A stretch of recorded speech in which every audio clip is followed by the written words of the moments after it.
സൂര്യന്റെ അന്തരീക്ഷത്തിലേക്ക് ഇറങ്ങിച്ചെല്ലുന്ന മനുഷ്യന്റെ ആദ്യത്തെ ദൗത്യമാണ് പാർക്കർ സോളാർ പ്രോബ്. ഭൂമിയിൽ നിന്ന് ഏതാണ്ട് 15 കോടി കിലോമീറ്റർ അകലെയാണ് സൂര്യൻ. 10 ലക്ഷത്തിലധികം ഭൂമികൾ ഉള്ളിൽ കൊള്ളുന്ന അത്രയും വലിപ്പമുള്ള സൂര്യന്റെ ഏറ്റവും പുറമേയുള്ള കൊറോണ എന്ന പാളിയിലൂടെയാണ് ഈ പേടകം കടന്നുപോകുന്നത്. സൂര്യന്റെ ഉപരിതലത്തിൽ നിന്ന് വെറും 60 ലക്ഷം കിലോമീറ്റർ അടുത്താണ് ഇതിന്റെ യാത്ര. അവിടെ താപനില 10 ലക്ഷം ഡിഗ്രി സെൽഷ്യസിനും മുകളിലാണ്. ഈ കൊടും ചൂടിലും പേടകം ഉരുകിപ്പോകാത്തത് എന്തുകൊണ്ടാണെന്നറിയാമോ? ഇവിടെ നമ്മൾ ടെമ്പറേച്ചറും ഹീറ്റും തമ്മിലുള്ള വ്യത്യാസമറിയണം. ഒരു ഉദാഹരണത്തിന്, 100 ഡിഗ്രിയിൽ തിളയ്ക്കുന്ന വെള്ളത്തിൽ കൈയിട്ടാൽ നമുക്ക് നല്ലപോലെ പൊള്ളും. എന്നാൽ മാലപ്പടക്കം കത്തിക്കുമ്പോൾ അതിൽ നിന്ന് തെറിക്കുന്ന തീപ്പൊരിയുടെ താപനില 1000 ഡിഗ്രിക്ക് മുകളിലാണെങ്കിലും അത് കയ്യിൽ വീണാലുടനെ പൊള്ളില്ല.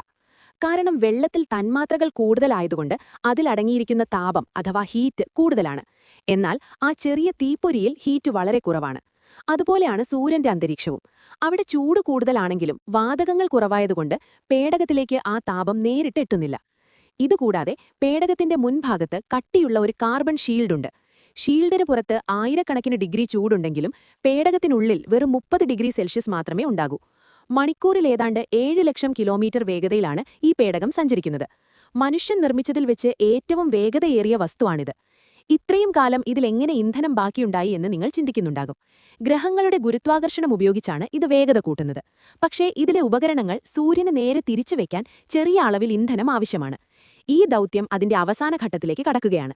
ഇന്ധനം പൂർണ്ണമായും തീരുമ്പോൾ പേടകത്തിന് അതിന്റെ താപകവചം സൂര്യന് നേരെ കൃത്യമായി പിടിക്കാൻ കഴിയില്ല.